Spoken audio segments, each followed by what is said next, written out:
Welcome everyone Into the Cypher State, the premier public broadcast of Galactica Network. My handle is Citizen42.Gala within the Cypher State, but you can call me Dave. And today I'm joined by both my regular co-host Cosmos Hoss, and in fact we're actually joined also by co-founder of Galactica Network, Sarvodaya, and our technical lead, AStar. So we've got some great team members up here today. We've also got some very special guests as well. So now before we actually start, it is very important to remember that both myself and Cosmos Hoss, and indeed any team members that join us on the panel today, we're your guides to navigating the Cypher State, but we are not your financial advisors. Our guest opinions are indeed their own, and nothing said on this space constitutes financial or investment advice. So yeah, now we have the disclaimer out the way. Let's go around the panel and just introduce ourselves. Today, I think we'll start ourselves off with our guest speaker, the current guest speaker on stage. So Nathan, could you just give yourself a bit of an introduction, mate? Hi guys, I'm Nathan, co-founder of Landslide, which is building IBC on Avalanche. So anything that runs on IBC inside of Cosmos can natively run on Avalanche. Absolutely fantastic. Absolutely, I'm really looking forward to speaking to you on a variety of topics, to be honest, mate. You sound like a very informed guy. Also, Hoss, perhaps you could just give yourself a shout out, mate. Yeah, as always, Cosmos Hoss here. I essentially am a crypto maxi. I just love doing anything crypto related. More specifically, I've been enjoying technologies that are not just specifically DeFi applications, and what Galactica has been. The vision of it's pretty cool, unique, and different than just another DeFi application. And I've been in this space basically since COVID, and just trying to educate, help, and learn and grow, and just keep moving forward in this space. So that's me. No doubt, man. You're an inspiration to a lot of people you speak to. It's always great to have us up here. Okay, and besides us, we also have two other members of the team with us today. We, in fact, have our co-founder, Sarvodaya. Hey, mate, how you doing? Doing good, bro. Yeah, guys. Background in econometrics, like Cypher states, pirate utopias, and other stuff like this. Happen to be the co-founder of, and proud to be the co-founder of Galactica. Yeah, well, I guess that's good enough. Yeah, absolutely. He's a fan of all things complex and interesting. So we also have AStar, our technical lead. How you doing, mate? Hello, everyone. My name is Frederick. You can also find me as AStar. I have a background in computer science and artificial intelligence. Now I'm working as a blockchain engineer in the Galactica team. And kind of my specialty is working on the smart contracts, on the zero knowledge proofs, also the integration of the wallet. And yeah, of course, also trying to integrate all of this so that it works together. I'm happy to be on the space. Always happy to have you, Frederick. Okay, guys. So we're just going to give you a quick reminder. Please check the pinned tweet at the top of the space so you can get started with the Cypher State campaign, as that is kind of your best shot at earning your Galactica Network citizenship early, which I won't go into details here, but it's something you might want to try. So check out the pinned tweet. All you need to do is join our Discord and you can find your way from there. Link your account to the Zealy campaign and start earning. So I would just say we have got quite a few speakers on the space today. So if you have a comment at any particular point, or you just really want to get your thoughts out there, make sure you raise your hand if you're on the speaker panel today, just to make things easier on moderation. Okay, I think that's pretty much it. So let's get on with the space. Make sure you do your check down below, give us a comment, give us a like, give us a retweet if you can. All right, everyone. So let's start with the this week's news. I think there's several things that's going around this week, and that's definitely affecting the crypto space right now. The very first thing that has come up on the radar today is a bit of controversy with Uniswap, funnily enough.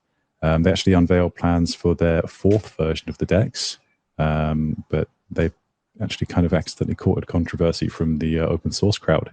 They have decided to go with a business source license model, but they decided to try inviting community opinion and trying to get this. I think that a lot of the community believe that they're trying to get basically free community input on a business model, on a business-based license, which is it's an interesting thing. So I don't know if anyone has already heard of this particular story, or if anyone has any input. It's kind of a case of decentralization and just general good practice in open source and open source ethos. Anyone? Yeah, I mean, maybe I can drop a couple of cents here. So, I mean, I guess it's quite a expected argument. You always have the controversy between the open source maxis, because, I mean, clearly you have a lot of benefits from open sourcing stuff, and that's the entire ethos of Web3. So you get clearly security. So a lot of people are checking one and the same code, and basically that makes it clearly much more secure than closed source solutions. So you get a lot of community input, and basically the whole pace of innovation that you have in Web3 is clearly from the open source nature of it. So, but at the same time, you clearly have problems such as that you put a lot of effort into building some particular protocol, you open source it, and then right away you get 100 scammers who ride on your back and basically just fork it across, let's say, the EVM ecosystem on other chains and stuff like this. Not all of them are ethical people, so not all of them really make friendly forks. That's more like an exclusion than a rule. And so basically, the idea is that you put the effort, you don't benefit, and other people who are less than ethical, as I said, they kind of like benefit from this. So that's one thing. So a lot of people are forking it without thinking, and whenever you have forks without thinking, then the improvements in the original GitHubs are not necessarily reflected on the forks, while all the bugs, as of course, and all the security exploits, they right away echo through the entire space, which is built across these forks.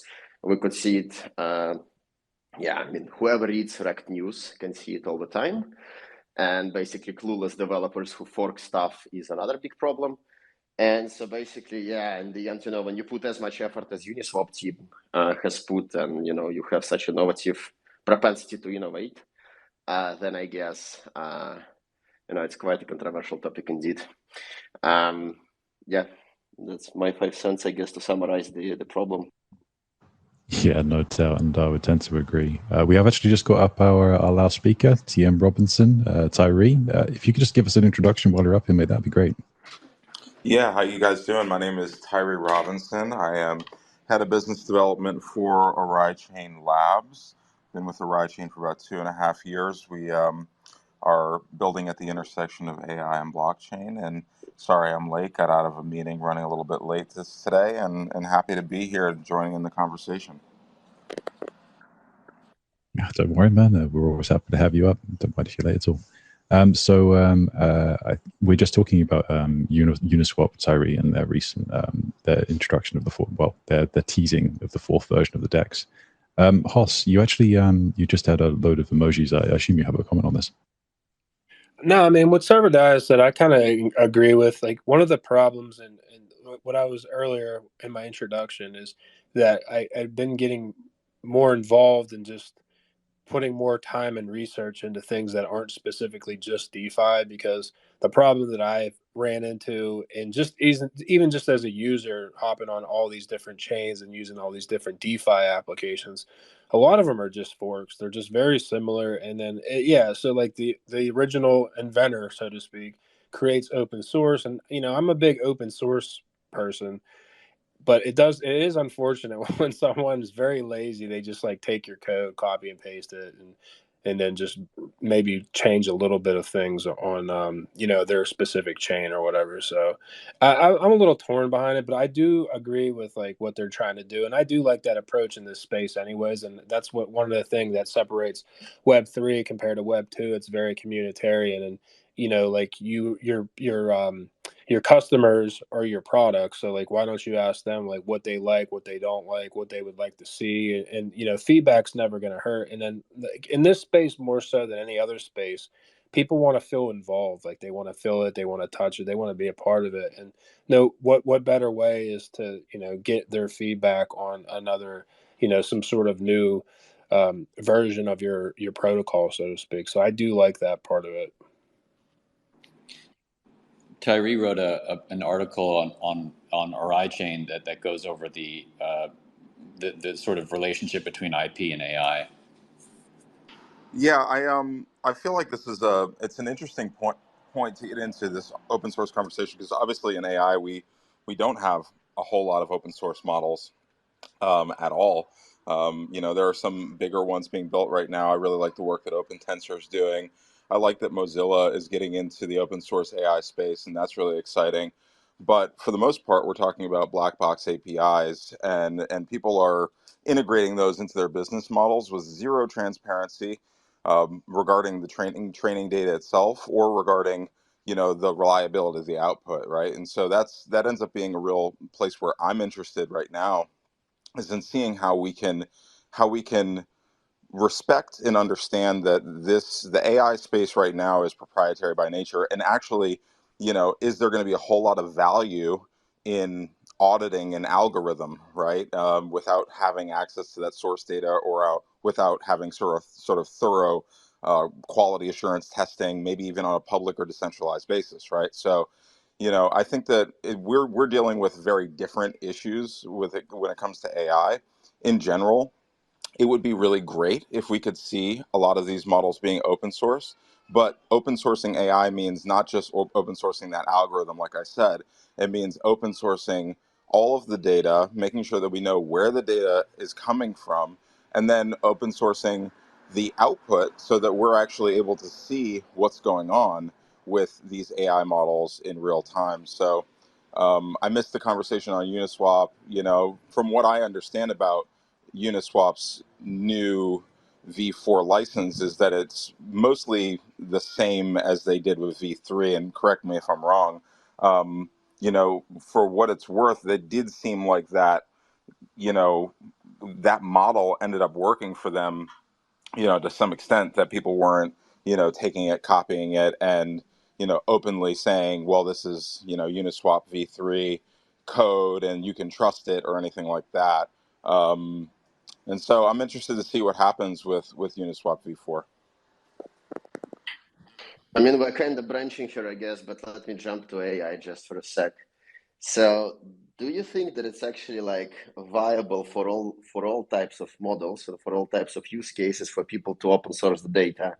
So, I mean, all kinds of federated learning stuff about your health data, about your location, about some other like personal info. I mean, I guess like a lot of silos of proprietary data, like Reddit, for example, and Quora and things like this. So, do you really think that there is a good argument for open sourcing the data? No, I think instead of doing some ZKML stuff? Yeah, it's not. This is probably like one of the most complicated, hornet's nest situations that you have, right? We want to be able to know that the data is reliable. We want to know how the data is trained, but we don't want to expose that proprietary data or personal data on sort of the open market where everybody could see it, right? So I really like Ocean Protocol's solutions for compute to data, which are allowing sort of non-custodial data storage with encryption, and allowing people to train on that proprietary data,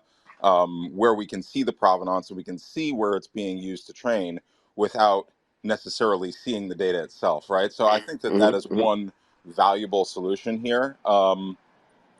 If we understand how they're training the model based on that data, then it can be really valuable. It's definitely a pathway that we have, discussed following as well, and we're partners with Ocean Protocol. So, I look forward to sort of seeing how what they've developed can, help to make our systems more transparent as well.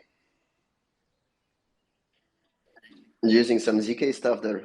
Yes, they are. Wonderful. Great stuff, guys. AStar, you've had your hand up for a bit, please.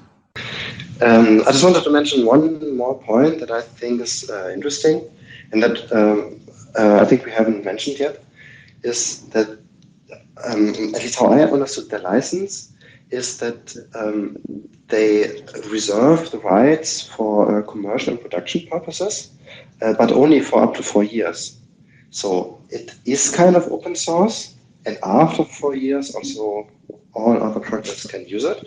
And I think this is not the best solution for an open source project, but it is at least a compromise and goes into the direction that they still contribute to the innovation and development and open source culture. And yeah, in general, I think I can understand both ways, both sides. On one hand, the Uniswap side, that they want to earn from their innovation and make it worth it, that they invested so much development effort. And on the other side, also the open source community that is kind of maximizing the public good, that if someone forks Uniswap and provides a better version, this is good for the ecosystem as a whole. I can also understand this side. Yeah, the thing I would add is like if you read Hayden's response, right, what he wrote was that everyone criticizes him all the time for any decision he makes. I think that's a general issue in all decision making. But yeah, absolutely, and in Right. open source in general. You know, Sorry. like either they're criticizing him for having a token, for not having a token, for being open source, for not being open source, right? Like and then to piggyback on what Tyree said, like the idea that something is closed source in general versus open source is like absurd, given like the realities of where they're getting their information. The existing incumbents got their information from anyway, right? Like it's basically colonialism mixed with like data, right? So yeah, the incumbents obviously want to kick out the latter because from below, because they're living in the capitalist soup, which forces them to do closed source. But weird things happen, like Facebook's Open GPT-3 model was leaked on 4chan. So like, things get really absurd. By a student. Yeah, by a student, right? Like if you squint your eyes, like the value in open source is what it was just previously discussed, which is security and more views on it. But Uniswap has a brand, right? They have millions of users, and that's kind of the stickiness here. Bitcoin's open source, ETH is open source, everything's open source. So on the other hand, we have to pay bills. So it's a weird balance. Exactly. So open source doesn't lend itself nicely to any type of commercial model, right? So, I mean, to the most types of commercial models. I mean, especially when you're trying to, go the utility way, when you, out of principle, out of concerns for your own safety, don't want to, take dividends basically and take fees, then basically it's cool that you have made a open source protocol and 100 scammers went around copying it left and right, and you basically are sitting with your brand if you managed to make it, and then it's cool, presumably. Or if you haven't, then you basically, just said, thank you.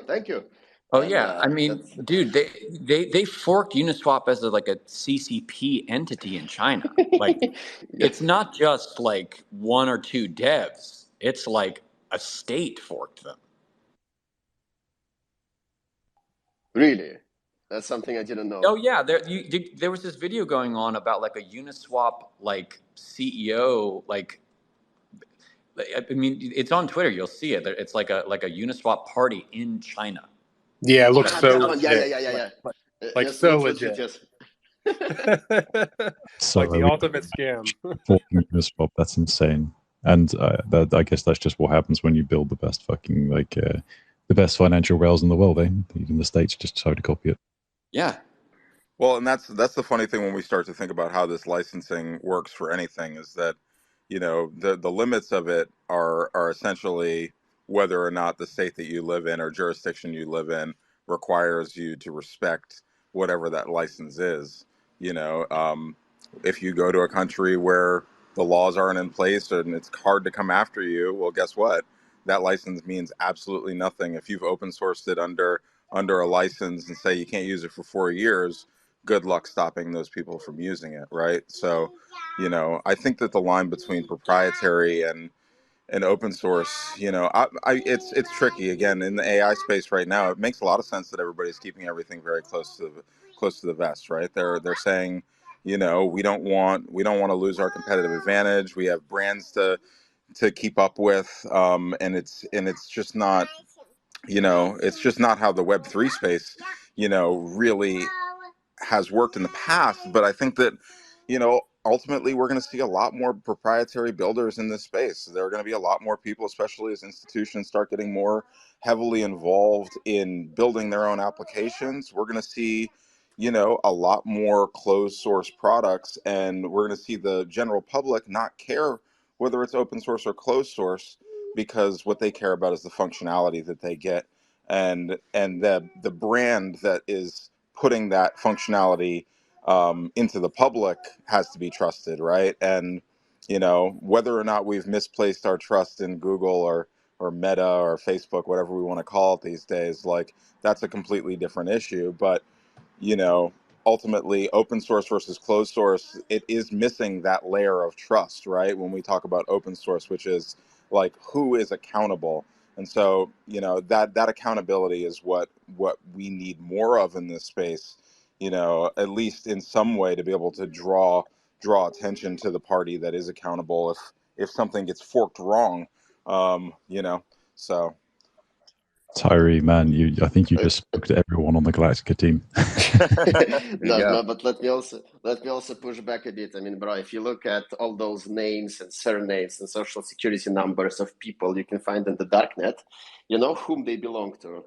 They belong to people who didn't care that the platform they are using is closed source for the most part. So basically, I mean, empirically, closed source stuff is getting broken and exploited at a much higher pace. So I guess like we should retain the ethos of open source stuff, but at the same time, in like you know, Aave, Uniswap, Curve, all of those things, you know, have been open source more or less from day one, as I recall, and have quite some decent track records of security. Yeah, I mean, from my perspective, it's just you have to enable natural security token models, because it just makes sense for many business models to charge fees. And then basically we can, I guess, have open source stuff coexist with, you know. You know, you could fork Uniswap, but that doesn't mean people are going to use it or bring their money there. That's the issue, right? Somebody, a sapien on a computer has to type in a thing and put their money in that thing. That's true, bro. But if you see around, you know, all those 1,000 forks of Uniswap, I mean, I guess there are 9,000 other forks which nobody has ever heard of, but most of them are more or less being used. So I guess it's easier to lure people into something. But yeah, well, anyway, I guess we can move on. Well, that's like, go ahead. I just wanted to chime in and say that, like, even though none of them assert dominance like Uniswap has, that they do have a place in the market, right? Not every DEX that forks Uniswap can expect to be Uniswap, but, you know, people that are traders that are looking for arbitrage opportunities are going to go out there and they're going to look on every single exchange they can to find that best price. And in the process of doing that, they can end up exposing themselves to something that they didn't fully understand, or they thought was forked from Uniswap, and so it was safe. And so, you know, there are challenges there where, even though we're saying, okay, you know, most of them, 99% of the forks aren't used, they'll be used by somebody. And if they're built wrong and they're unsafe, then somebody can be exposed to that. And, you know, I think that the likelihood that that happens as more people are looking for arbitrage opportunities is pretty significant.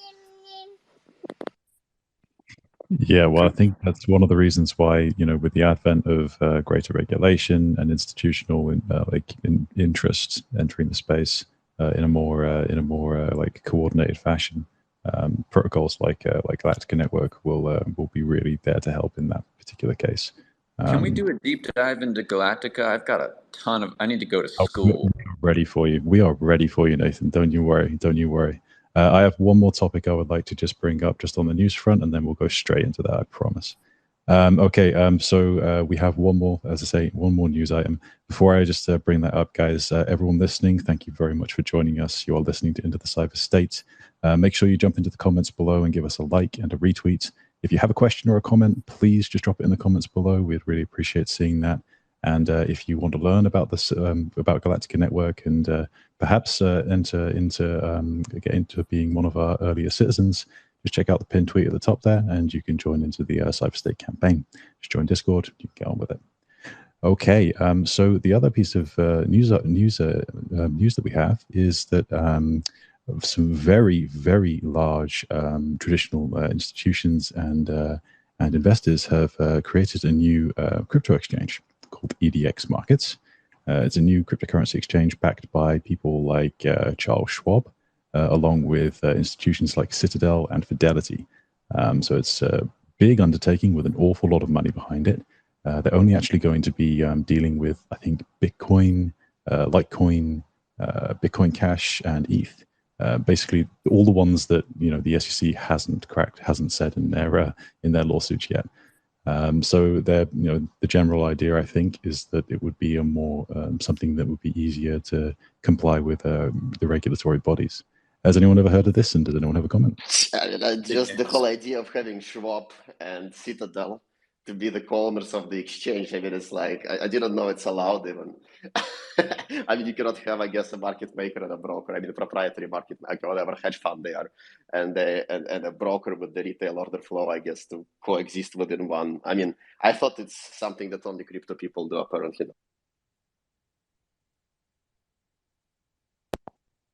Yeah, it seems absolutely insane to me. They'll probably see an awful lot of adoption. That's the funny thing. We'll have to see how it goes. Bull flags, man. That's bull flags. Easy. Yeah, no doubt. Okay, then.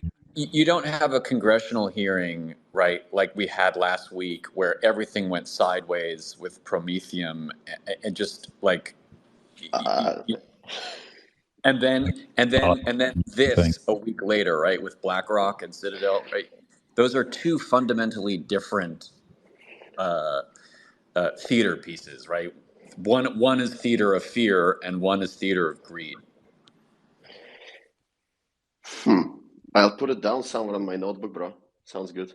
And I mean, I kind of like, I mean, with Prometheum, also, I mean, it's I mean, I cannot take this stuff serious really anymore, because I mean, I still don't understand how, I mean, I was always thinking that people in Washington more or less do understand stuff about PR, and I guess they do. And so how something like this could have been really like, I mean, they expected people to not see it, to forget it fast, I mean, not to dig. I mean, that's quite buffing this stuff. Yeah, how anyone create a... Sorry, no, TM, go ahead, please. I was just saying, how anyone could actually create a this odd shell company out of basically just previous SEC employees over a long period of crypto's history is it's just bonkers to me. Yeah, what was really interesting to me about the whole situation was that there was this, obviously Prometheum is not a crypto exchange. They're a tokenized securities exchange, and that's what they're going for, and they're not dealing with Ethereum or Bitcoin or any digital currencies that we're trading on these markets or supporting on our networks, right? So for me, I was looking at the situation as being sort of irrelevant to the conversation, from my understanding of it, because there are people out there. Prometheum's not. I think that they were claiming to be like one of the first digital assets exchanges that were fully regulated, but there's this really great, or I wouldn't call them great or not great, but there's a company called Oasis Pro Markets who is supported by tons of major banks, and and they're a fully regulated ATS for tokenized securities, right? And like T0, bro. Right, like T0, right? So like it's like you've got all of these other people in the space that have already been doing it, but then you got Prometheum coming out there saying, we're the first to get the proper license, and this is how you do it. And meanwhile, like their entire business is shady, you know what I mean, and happening in the dark. So yeah, really fascinating to see who Congress will put up on stage to support, the Democratic agenda.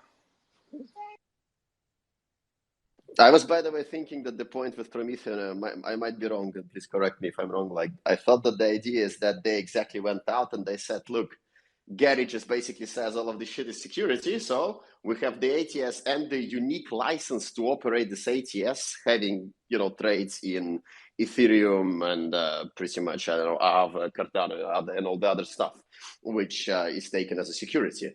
So basically, I thought that was the point. And of course, they also have the Bitcoin trading venue, but they cannot clear it because they don't have anything which, nobody has anything that looks like a clearinghouse licensure and oversight in crypto. And so basically, it's like a platform without production product, while at the same time claiming to have a unique license to trade securities, since these things are securities these days. So that was the whole dog and pony show, but maybe I'm wrong. Yeah, well, I think that they were saying that, but at the same time, when the line of questioning went directly towards, so will your exchange support Ethereum, and do you have the right to do that? The CEO, I forget his name, Aaron, whatnot, he said no, right? That he was like, no, we're not going to support Ethereum. We're not going to support Right, any of and these that's the peak absurdity of this. Even in the context of regulatory capture, Gensler won't say if ETH is a security or not, and therefore they can't list it on that regulatory capture exchange. I guess he's shitting his pants, by the way, to say it direct. And that's kind of nice because I believe he has never mentioned directly that Ethereum is a security. He was always like, anything that's not Bitcoin is security, or some other kind of weirder logical structures. But he never actually said directly that one of those things is a security, even though he has mentioned a couple of times some of the things which are like algo, which is for sure not a security, which is kind of cheeky. Hasn't he also mentioned Look, it's sufficiently several times, right? In his previous life. So I was just saying, in Gary's previous life, I'm pretty sure he's already said that it's sufficiently decentralized several times. He wasn't taken as a advisor to Binance, and so he kind of turned sour. I don't know. Well, and look, in the context of, put this in the context of BlackRock, right? Put that. If you follow Adam Cochran on Twitter, he's done a great thread on it. But BlackRock is a major, not only a major Democratic contributor, but also they kind of run the gold market. So if that's an indication of whatever theater piece we just saw, this is the actual reality of the situation, right? The congressional theater dog and pony show was one thing, but what we're seeing is a larger sort of, you could claim, psyops around creating the fear and then buying low as these institutional clients come in. Yeah. There's no other game in town, right? Think about it. There's no other game. Where are they going to go? And a really good friend of mine is a vice president of State Street Bank, which is out of Boston, and they're $9.3 trillion asset manager. And when I ran into her at Consensus, she was telling me that they're getting into this, that they're building custody solutions. They're about to offer a full suite of digital asset products to their clients, right? So it's these things are happening, right? These big banks are coming in, and they're coming in really hard right now. Is that good for the space or bad for the space? I think it's hard to tell. You know what I mean? I actually don't know yet. I do think that we are in a strange place where the assets only become real when they're accepted as real by a critical mass of people. And maybe there's some stability that comes out of mass adoption of Bitcoin or Ethereum or any of these other major assets by these asset managers. And that could be overall good for the depth of liquidity on exchanges and stability in price overall. And maybe that'll help our space mature beyond price discussion, and that would be great. You know what I mean? Because I honestly, I get frankly pretty tired of getting on the calls and just talking about price, market up, market down, and that doesn't mean anything to me, right? It's as soon as we can mature past that, we can start talking about what people are actually doing and building and what the future of DeFi looks like, in a very tangible terms, and not sort of in terms of virtual asset exchanges and shitcoin pumping. So if it gets us closer to that, then God bless BlackRock and God bless Citadel and whoever else is getting into the space right now. I think it'll get us closer to that. There's no way token will go up unless you have institutional money and unless you have real world assets. Period. Anyone who thinks that we're gonna get back to the top without those assets on board is smoking it. Well, look, Yeah. we chatted about the institutional side of things, but let's just do a very quick pivot because we were going to talk about the European Union having its kind of launched its own like overarching crypto platform. But in fact, in the last 6 hours or so, the IMF has gone and done its whole dystopian thing and announced that it wants to basically build a global crypto platform that all CBDCs will plug into. Please give me your opinions on that.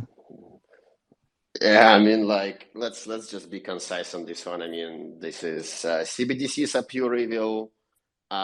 This shit show is not gonna fly, and Ripple is not gonna get there. So these are my theses.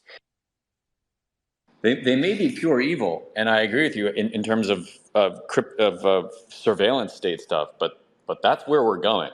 Like that, China rolled that out. There's no putting the thing back in the bottle now. I guess there is, by the way. So I'm gonna be telling you a couple of, I don't know, my 5 cents or maybe even 10 on Galactica. I will try to explain from this perspective because that was one of the thoughts that we had like in the beginning when designing the protocol, kind of like having something in between of Web3, Wild West, cypherpunk kind of dystopia and CBDC dystopia. So you gotta have something in the middle. And so the idea of Galactica was, I guess, the platform capable of the something in the middle. But I guess we will. Dave, do we have anything else to discuss, or can we just jump quickly into Galactica stuff? That's it. I'll tell you what I'll do is I'll do a quick reset of the space. Everyone listening, thank you very much for joining us. You are listening to Into the Cyber State. We have got some great panelists above at the moment. So you're going to get a lot of education out of this space. If you could jump down into the comments, give us a like, retweet, and comment anything that you wish to bring up as a topic. And if you could also just take a look at our pinned tweet. I believe we've actually just put up a new pinned tweet. This is our latest YouTube short, which kind of describes how our Galactica Network citizenship waves work, and essentially why you would want to be early in the course of being a Galactica Network citizen. This is something you can achieve by going through our Cypher State campaign. All you need to do is join our Discord to find out what all that is.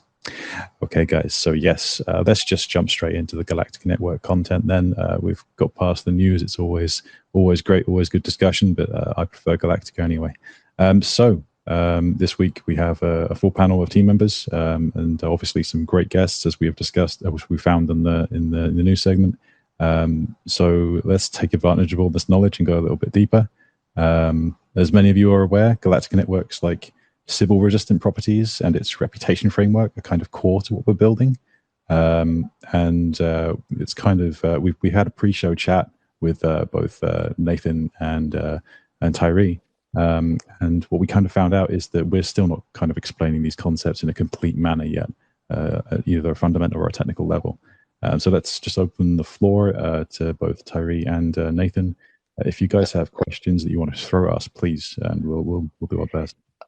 Let me probably jump just for a second and tell you, Nathan, like just FYI, like the Tuesday podcast is mostly about about your protocols, like the general news, and the Friday podcast we are talking like exclusively about Galactica. But since you're asking, let me maybe give a very brief one on Galactica itself. So basically, layer 1 EVM compatible compliant privacy is the goal number 1. So basically, zero knowledge proofs put on top of KYC, making the KYC process decentralized, meaning that many platforms can offer KYC, and the dApps and the other users can select what kind of KYC profiles would fit them to be able to interact with the counterparty. That's basically one stuff. So compliant privacy, very important, because you can have pseudonymous networks, you can have fully permissioned networks, and preferably need to have something in the middle. And the RegTech stack which you are employing needs to be flexible enough, and zero knowledge proofs is the way to go, in our opinion. And basically, the second thing is that having ZK KYC in the heart of the protocol, being a desired, even though not a required thing to use the blockchain, this kind of like increases the cost, some kind of a temporal dimension of a Sybil attack. And because of this, as we see it, it's not going to give you a Sybil resistant network, but with time, the more people are using the same set of accounts, or human IDs as we call them, the more there will be the Web3 footprints, which will be evolving together with the account. And so basically, the more and more context you as a network user can have to prove stuff about. So basically, you can prove your clean credit history, you can prove your, I don't know, presence on some conferences, you can prove your computer science degree or PhD in some other beautiful science. So basically, and based on this, you can start building meritocratic properties, which are making like political primitives, which are today known as DAOs, mostly much more sophisticated. And basically, having more sophisticated political primitives, you can build much cooler financial primitives. So today, DeFi is still an experiment of building social institutes without actual subjects, except for tokens. And it's a miracle that it works. But clearly, the governance structures in traditional finance, if augmented with transparency and immutability of blockchains, can be much more, well, less trivial, let me put it this way, and well, thus cooler and more flexible. And so basically, this is Galactica. So staff for compliant privacy, that's the first pillar. And the second one is the emerging Sybil resistance. And together with Sybil resistance, you can have a lot of DSOC primitives that Vitalik is so excited about. So I hope this is like a very short intro and it kind of like makes sense. Yeah, understood. Yeah, so for me, I think what would be like really great would be to understand how you calculate reputation as clearly as you can, or as simply as possible. This is the hardest thing, man. It's so hard. I know. And I know it's a challenge, right? But I both want to understand how you calculate it, and then how we can trust that your calculation is correct, right? So like both of those layers are the things that I'm looking to understand more deeply in the talk today. Brother, before Frederick jumps in and explains the whole stuff, because I'm more on the economic side of things. I mean, like, how can we trust that you are calculating something correctly? I guess that was the question which people were asking about eCash in the beginning, and the answer to eCash has been decentralization, right? And so basically, with reputation function, we have the same ethos, but yeah, Frederick will be much better in explaining how it works.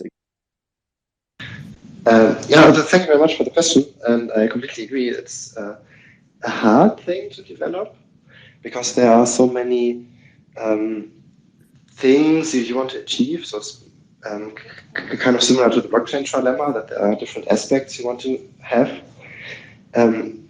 For example, what we want is that there's not a single reputation score, but this is actually user definable, or definable by the dApps or DAOs that want to use the reputation process.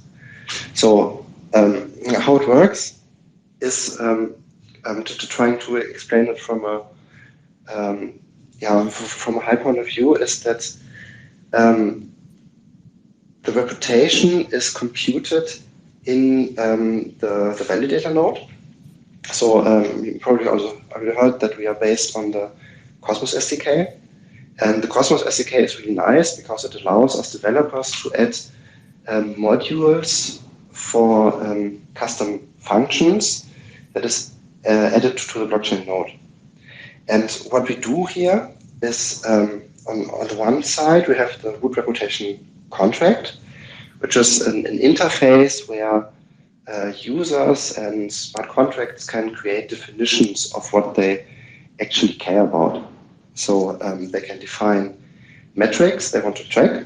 So, for example, how often you have used a smart contract, or how much of a token you hold. All of this could be metrics. And they also define the function of how to process these metrics into a reputation score. And then what is happening in the node after the definition of these metrics and functions is that we are aggregating the data from the blockchain history to get an up-to-date snapshot of the metric. So we don't have to go through the history every time, but we're just going through it once, and then we keep an updated value of the metric. And this value is then hashed and added into the state of the Cosmos SDK. The nodes do the consensus mechanism about. So here also comes a part of how this is agreed upon in the network. And then the output of the calculation functions for the reputation is then again made available in the root reputation contract, where any EVM smart contract can access it from. And what I would like to add to this rough overview is also a disclaimer, because this is still a work in progress. So the work on reputation is not as far as, for example, our zero knowledge KYC is. And as we are learning, we are also, of course, changing and trying to achieve the best solution we can find. And actually, Fred, if you go, yeah. Sorry for interrupting. Can you maybe just explain to the guys the evolution of our thoughts of how we started with the indexer oracles and ended up with the current design? Maybe without going too deep into things we don't want to disclose, but like just a general line of thought, because I think that's very instructive to understand the merit behind the design. Yeah, sure. So the current design, where we have the metric aggregation and calculation in the node, is what we are working on right now. Before, we made a lot of discussions and thoughts on different approaches how we can achieve reputation based on the blockchain history with a lot of expression level of what users can define and what use cases it would enable. And if you go on our website, there's an article on reputation from, I think, January or something like this. And there you can find an overview of some of the approaches we investigated. And this was, for example, one idea is that we outsource the collection of these metrics. So, for example, summing up how often you use a smart contract to a third party that then puts this data onto the blockchain as an oracle. And then smart contracts can choose to trust certain oracles and use the data to calculate the reputation function. So this, for example, was an approach that is nice in a way that it offloads the computation to a third party, but it has a disadvantage that this oracle is something that needs to be trusted. And this is, for example, why we discarded this solution. Or another approach where we were investigating if it makes sense to add something like rating agencies. So agencies that have blockchain indexer to look through what you did on chain and then output certain reputation scores, like, I don't know, how creditworthy you look when your account was using Langman protocols or something like this. And also this one we discarded because of how rating agencies can lead to some kind of centralization. So I guess my question here is, well, actually, let me just kind of zoom out for a minute. In the real world, when we're talking about reputation, you're correct. The agencies or centralized entities do a lot of sort of decision making on reputation in general. But I always like to look at something like, I don't know, Yelp or something like that for, a bit of an example where we see that there's a power of sort of collective intelligence to contribute to the reputation on sort of an individual basis. For instance, somebody's on-chain credit history might be clean, but they might have done something wrong on another network, and that person, is now, manipulating their on-chain history to get a good credit score and then exploit later, right? So, where you can actually allow human input into that, it seems like it could be valuable as, the collective intelligence can actually lead you to a better reputation score, if that makes sense. I mean, let me probably jump quickly here, and maybe then Fred can just add something as well. But basically, as we said, rating agencies have been discontinued as a concept. Still possible to make it, but probably not so incredibly valuable at the moment. So basically, any user can create a reputation function, which is custom and calculates the the scores for every account, and then you as a user can zero knowledge proof across a set of accounts that belong to you, so that you don't get these adverse reputation problems that you satisfy or don't satisfy a particular metric. So in other words, any user can create such function, and these functions, they basically are in a sense inclusive, and they cover not a subset of accounts, but any account that for that matter wants to interact with a dApp or with an account. So in other words, there is this collective intelligence in the sense that if we see that a particular, let's say, under-collateralized lending, kind of very standard example for why you need reputation. So if we see that one such dApp is super successful in balancing the credit risk and the income generating ability, and another one is not, then I guess a lot of people will be jumping towards the reputation functions employed by the first one. So also in terms of the other networks, there is a very interesting, I mean, whenever you have to touch different virtual machines, and whenever you have to touch Web2 for that matter, I guess, that's kind of complicated, but anything else EVM, we can have Axelar enabled interoperability, so which would allow EVM networks to use reputation calculated in Galactica, and for people to enter Galactica by importing their some of the traits of their accounts from other networks. The problem being that whenever you have no Sybil resistance, all reputation scores are meaningless and easily exploitable. So only with Sybil resistance and with Web3 footprints, you can think of your own reputation, which you are building for years. You're building your, resume, network, etc., etc. And if you screw up once, and you do something unethical and everybody knows about it, well, the cost to you is huge because you wasted all of these years building up this track record.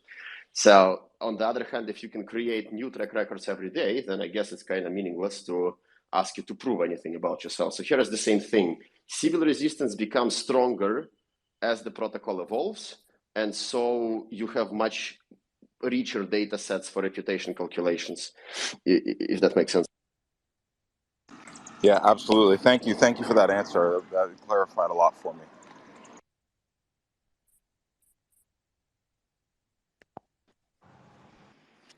I'm still a little actually unclear, the actual math behind the reputation score. I get how the validator nodes achieve consensus using Tendermint,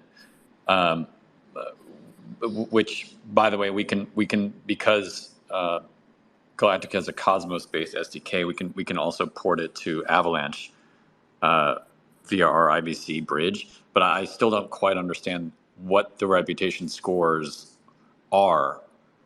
It seems like your answer is that any module can be plugged in, and it could be voted on later.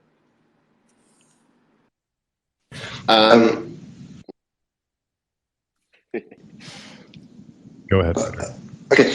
What I would say is that reputation, it comes with a lot of meaning attached, and in Galactica we try to to try to define it as a score that is based on the blockchain history and the zero knowledge personal data on chain. So the smart contract can define what metrics it wants to track and how it calculates the reputation score from it. And then smart contracts can decide to use this or not use it. There is no voting involved in choosing a reputation function or something like this.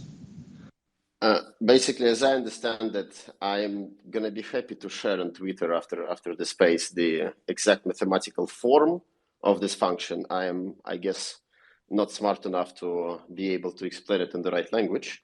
But basically, it is a polynomial. So it has basically many parameters. So arbitrary number of parameters. Well, some limitations clearly on arbitrary, but a big number of parameters. Every parameter is some kind of on-chain input. So this input can have the temporal dimension. So basically, we can calculate it over a period of time. So, and then you can have pretty much a lot of various interactions between the terms of the function. So the idea being that you can have a general purpose function. So if I want, my reputation function can be if KYC yes 1, if KYC no 0. And so basically just then it clearly is just once for everybody who has KYC and zeros for others. Or for example, I can say that if over 18 years old, 1, if KYC yes clearly, because otherwise you don't know the age 1, else 0. And so basically, or you can have, for example, something much more complicated. You can have some custom regressions, which you plug in, parameters from custom regressions. And as variables, for example, you can have the return profile of your portfolio and, the value of your on-chain wealth. So basically, they can be anything from very simple to quite complicated. So the obvious question is, how do you offload the network from basically from the slot? And so this is the part which I don't think I can explain, but which Frederick can explain. And in respect to the actual functional form, I will be happy to share this as a small thread in Twitter, and anybody can also find it in GovDoc on the research profile, research page on Galactica.com website. So it seems like the reputation function is computed by a definition from the dApp and the user. So the users in the dApp can specify what the function is that they want. Yeah, exactly. So you basically can think of building blocks you have, that you can take the sum of a couple of metrics, you can take an average, you can multiply it with another metric, and then sometime you get the final score. So even if you have a Sybil resistant network and you have a bad, or I should say a malicious function that determines like whether or not you could have a malicious actor compute a malicious reputation function. It would just be labeled as such because you'd be able to clearly see that it's being used maliciously. So the reputation function gets an address, and then you can look at the score of the reputation function at this address, and then it's on the user side to decide if he wants to use it and embed it in the dApp or not. Right. What I mean by this is like I'm trying to see how it can break, right? Like for instance, reputation in the U.S. has been in many communities has been historically used maliciously against people of color, for instance, right? They've been redlined out of real estate areas. So is there a scenario where a malicious network can collude to give or assign someone a reputation that is malicious? Got it. So basically, absolutely yes, but I don't really understand the rationale for integrating the results of such reputation function into your dApp. I mean, like if it's frankly racist. That's exactly the point, though, right? Is that let's say I want to create a DeFi platform that is not going to provide liquidity for borrowers of a certain race or demographic, and I've now marked all of those people, doesn't that create a level of bias that becomes dangerous to the decentralized ecosystem in general, right?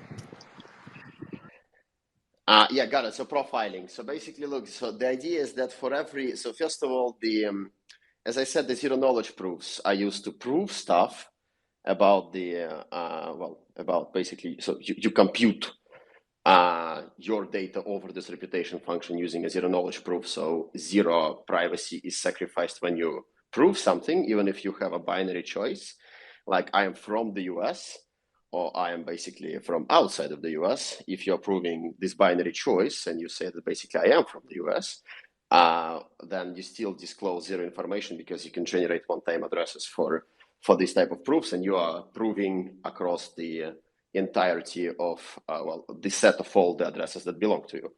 So it's like in terms of privacy considerations. In terms of the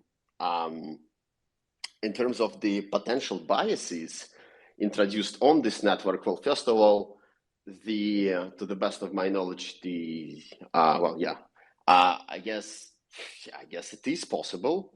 I really don't expect something like this to happen, but I mean, clearly there are governance mechanisms on top of the network itself, which basically govern the inflation distribution, but that cannot really be used as a means to overcome. I mean, I guess it's a potential use case that can be used, but I really don't expect something like this to happen in the Web3 space.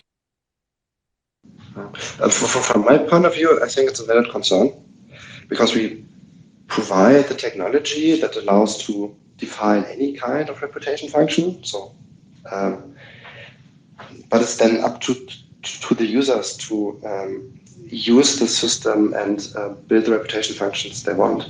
And I think if someone is building a discriminative reputation function, then people will see it. And on a blockchain like ours, the cool thing is that it's transparent. Then the users can also choose what products and reputations they want to use and whatnot. Right. So how is that voted? Sorry. I just an interesting use case. I can make you prove that you haven't used discriminatory DApp to use my DApp. So anyway, actually, this is good. This is good. Yeah, you could prove the negative. Yes. You know, part of the reason why Aave and these DeFi lending protocols are so interesting is that they don't discriminate, right? They only use the on-chain bond as proof. I guess one of the points of discrimination is for it to be, I mean, like in 21st century at least, I guess one of the points of discrimination is for this discrimination to remain non-public. That's one of the things, you know, so I'm happy to discriminate. I mean, not me clearly, but like, you know, a hypothetical me is happy to discriminate, you know, whenever this choice itself is locked somehow and it's not for everyone to see. But if, for example, I am approving only male participants to some particular job, being in some HR department, and then this particular pattern is revealed to the public, I guess it kind of like disqualifies me from being an actual HR person. I guess, I mean, all of these are super loaded use cases. So, I mean, it's just for now hypotheticals. But I guess like the public nature of blockchains could actually like make the discrimination such a pity act. I don't know that, you know, that even those who have it would abstain from doing it. Well, what you're suggesting, and I think what the white paper says is that in the context of blockchain-based reputation systems, right, a similar form of discrimination could occur if the reputation function is designed in a way that disadvantages certain groups of users. But what you're saying is that that function could be voted on or audited. I mean, this function is public, so you can see it. So basically, if I deploy such function, you know that DApp XYZ or address XYZ, X1, Y1, Z1 deployed such function. And well, basically, so yeah, that's kind of like public to see. So you cannot kind of like blacklist a function. At least that's not the functionality that we have integrated into the protocol at the moment. But because like this introduces some autocratic motifs, so to speak. So yes, Well, you can. so then could a malicious function be deployed on a user without their permission? No, of course not. If you are the owner of the address, you can deploy the function which scores all the other accounts. And so basically, if this other account happens to want to use your dApp, which discriminates against him or her, well, then it's his decision, not yours. Right, and this understood, and this sort of ties into our earlier discussion around open source in particular, right? Like in the context of Galactica Network being self-sustaining, like how does in this conversation, how does this conversation relate to profitability or long-term reliability? Yeah, I got it. So, I mean, I guess some of the things here go back into the compliant privacy discussion. So basically, when you're introducing, I mean, look, you can think about I mean, that's at least the way I understand it, and it's not anyhow an investment advice or a opinion of a super knowledgeable person, I guess, or proficient in that. But still, the way I understand the interactions between Web3 space and the regulatory regimes in the world is that there is type of regulatory trinity. So basically, all the interactions, they fall somewhere across either the market infrastructure regulation, security and commodity laws, and AML, KYC, CTF, all of this stuff. So basically, these are the three major domains of regulation that Web3 is interacting with at all times. And if you're going to see any acts which are produced in Europe, in the US, or elsewhere, you will see that all of them touch exactly these parts and in different proportions, I guess. So basically, the thing to start in order to build compliance, you need some sort of KYC. So no. Sorry, my question isn't around compliance. My question is around incentive. I know. I'm getting there. So, but basically, never mind. Let me fast forward a bit. So the idea is that once you have compliance, you can have different business model. You can have security tokens and all type of hybrid instruments. And so the way I understand it is that the majority of utility token use cases doesn't make any sense. So I'm in the space since 2015, and I do understand that there are some models for utility tokenomics that make a lot of sense, and there is a vast majority which doesn't make any sense. And for the exception of governance, I guess, but which is also sometimes works, sometimes doesn't, and surely hyper-financialized. So the idea is that the incentives might be much better aligned if you allow for integration of the old TradFi models, where people produce a product, sell the product with the margin, take this margin, and basically either distribute or reinvest. So the normal regular model. And basically the idea is that for the development of protocols, so basically public goods, these public goods can be subject to, for example, royalties upon the use of these primitives. And this kind of creates a lot, basically it automates the white labeling process, if you may, and it also gives you a lot of incentives to develop public goods. So basically, I hope this makes sense. So basically, there is a much easier link between building a good product and benefiting from others using this product or this protocol. So the second very important thing is the way you are building your public goods funding process. I would be happy to explain how that works in Galactica, but it's going to take quite some time. But basically, the idea is that the innovation is funded from inflation, and the yields of innovation are distributed through UBI to the citizens. But that's in a very short. So that's another important piece, so that the users of the protocol benefit from innovation produced as a result of activities on this protocol. But yeah, I guess security tokens is the answer to aligning the incentives of builders and their profit motifs. I mean, congratulations, sir. That was really wild. That was a wild answer. I have to unpack a lot of that because UBI is wild. So, incentive alignment is important when it comes to reputation because someone has to profit off their reputation. And my point in driving this crazy go-kart, which I could stop if someone requests, is just incentive alignment matters around reputation because unless someone's monetizing their reputation, it doesn't really have a value in the game that we're playing.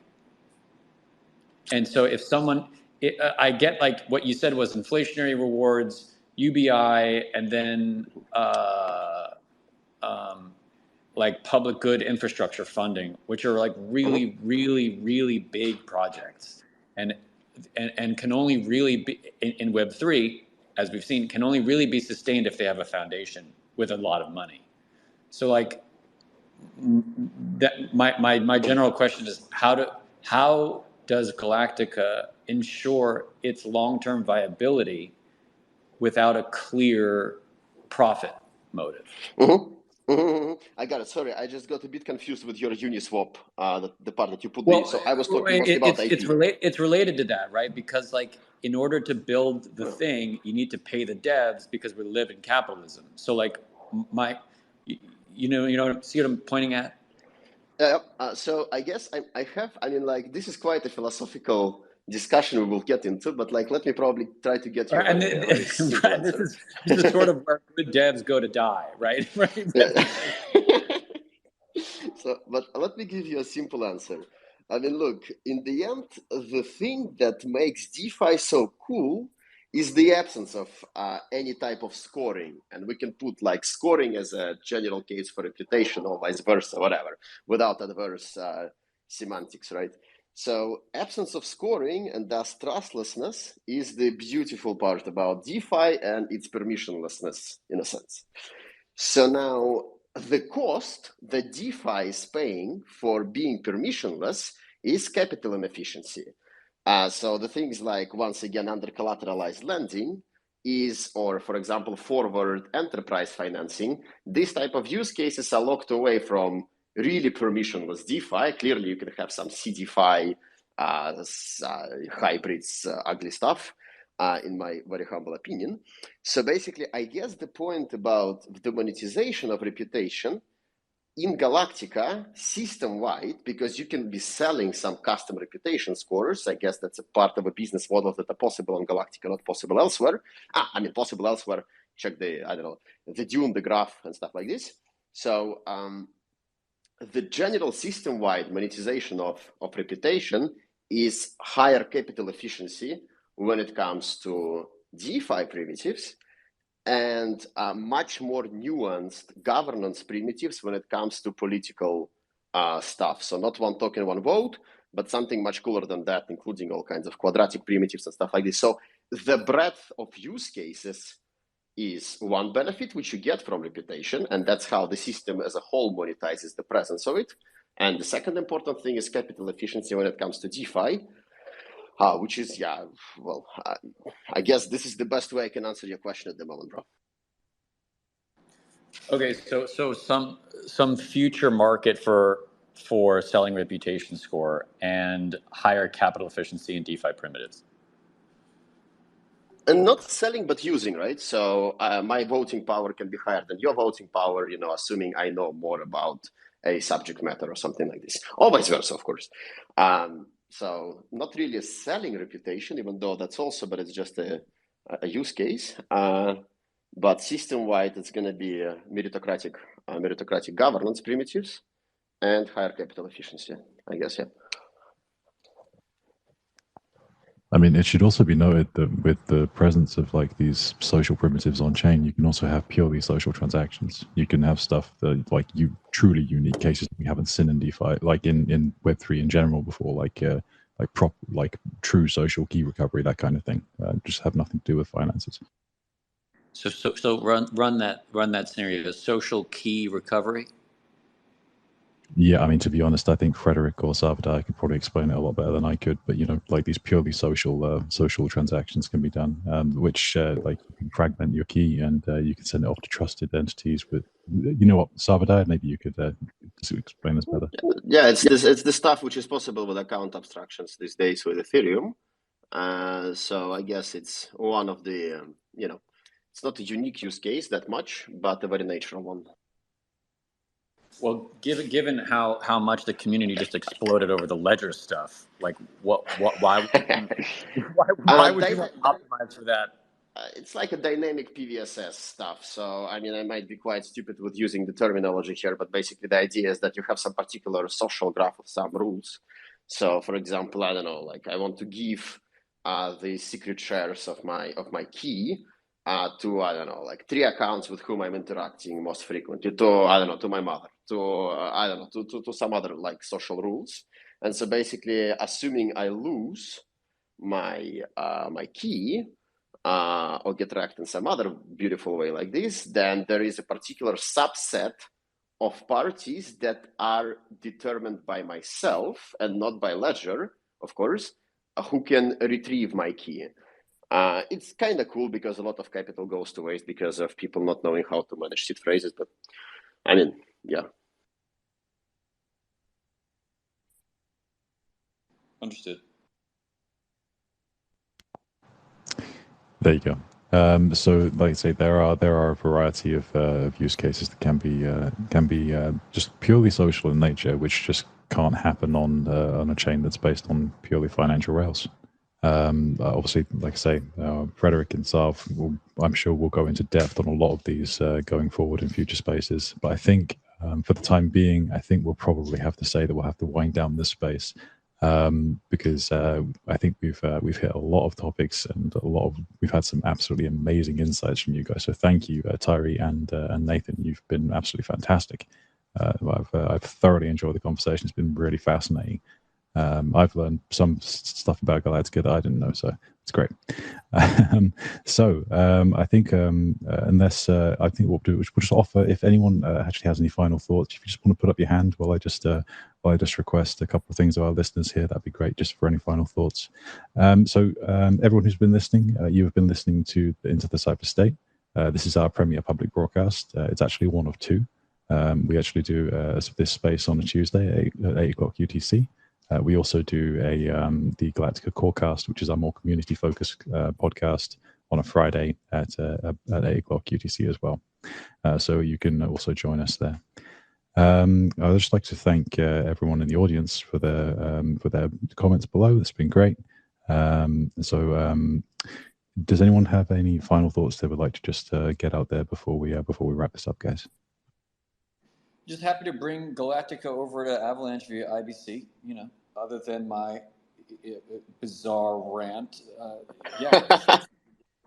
I enjoyed it. Happy to work with you. Yeah, I'm really excited about the concept. I can't wait to go further with you guys and learn more, because I think that what you're doing is actually going to be instrumental to sort of what the next era of DeFi will be, which is probably going to look something like real world businesses on chain with positive cash flow and accessing the decentralized lending protocols for liquidity, right? And reputation is going to play a big part of that, right? And so I'm really fascinated to follow you and can't wait to see where you guys go, and look forward to everything you're doing. So thank you for having me up here today. I appreciate it.